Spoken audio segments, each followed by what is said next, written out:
Hi, I'm LDS and Medium, and thank you so much for tuning in today. I want to try to bring religion and spirituality closer together, and this is what this pod is all about. I will talk about my own thoughts and feelings as I am both LDS and have spiritual gifts, something that I've had my whole life, but I always thought that it was hard to combine these gifts with my religion. This has torn me into two directions, and I have talked to many people who feel the same way. I can't choose not to have my spiritual gifts, but I can choose how I use them. And I always want to use them for good and to help others. I believe my heavenly parents gave them to me for a reason. So, this is me. Join my quest for knowledge. 1 Nephi 3. So in the first verse, Nephi returns from speaking with the Lord to his father's tent, and is told by Lehi that he has had another dream, that he must go back to Jerusalem with his brothers to retrieve the brass plates. I think this is interesting because I tend to think this is how it works in the real life for me too. Nephi has just spoken with the Lord, but does he get the information straight? No.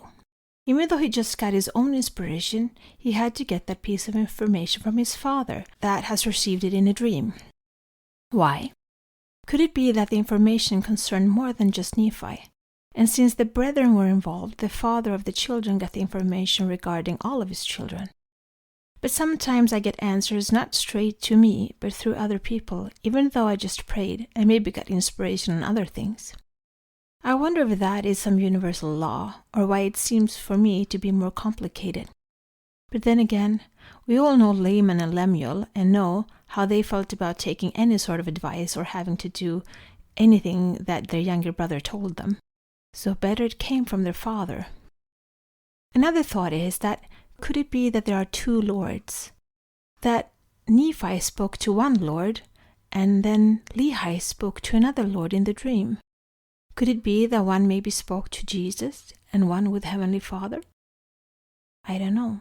What do you think? The brass plates had records of genealogy and the forefathers of Lehi on them, and it was important for them to have those records with them, as it is today, and we spend a lot of time doing genealogy. I like it in verse 5 that Lehi says, since Laman and Lemuel has murmured, that I have not required this, but the Lord hath commanded it.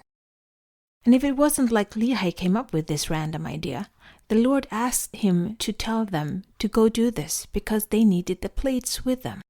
And in verse 7, Nephi replies with his famous words, I will go and do what the Lord hath commanded me. No hesitation, no questioning how, why, just I will do it. And if the Lord asks me to do it, I will without trying to second guess him. I've done a lot of second guessing. Why am I supposed to do a pod? What am I to talk about? And why me? I finally gave in without getting any answers and just jumped. It takes time and effort to find things to talk about, meaningful things that I can stand behind that rings true to me. And it takes time to research and write and record and edit and promote and put it out there. And time is something that I don't have much of, and still the Lord asks me to do it.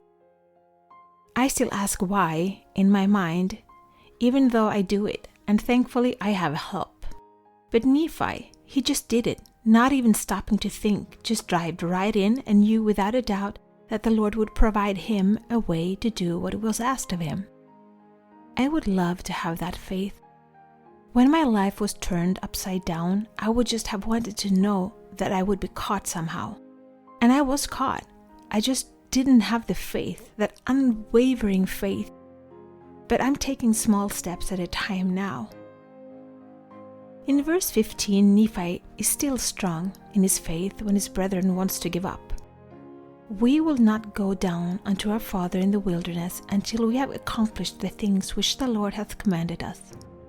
For me, that is being steadfast in the best possible way, with assertiveness in the Lord and his powers.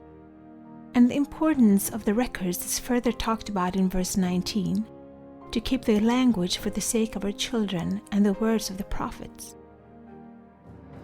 Nephi comes up with a plan, a 3D plan for a 3D kind of person, to take the gold and silver and try to switch. But Laban, being really low in vibration, kept the gold and silver and tried to have the servants kill them. So regrouping in a cave, the older brother starts to murmur again, and even try to hit Nephi and Sam with a rod. So here comes an angel and stands before them and tells them that the Lord has chosen Nephi. And as soon as the angel left, they start to murmur again. They got to see an angel and listen to it, and they still complained and questioned the Lord. Why? Nephi never once questioned. And it's like that. We might want to do something, and then we fall. Will we give up or get up and try again? I've been the one that gave up. I really hate failures, and that has kept me from doing a lot in my life. From skiing, riding bikes, horses. If I want to do it, I want to be good at it. But newsflash, it takes time and effort and practice to be good. So now, I don't look at it like failure, but as a learning experience. And I don't want it to be perfect the first time. Where's the fun in that? But I want to be a little more like Nephi. He's a good role model. So until next time, be like Nephi. Be the light, share the light, spread the light, shine. This is my journey. Thank you so much for keeping me company today.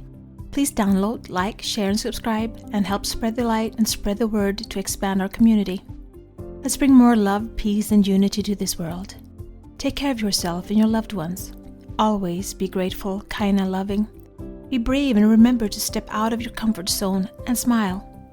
If you support us on Patreon, you will get access to our meditations and extra materials so you can download them as MP3. Also, we now have a Facebook group, which you can access from our Facebook community. Please answer the questions as you apply to participate. It will be a safe haven where we can keep discussing religion and spirituality, our spiritual gifts, and self-development. Remember, one person can make a difference, but together we can change the world.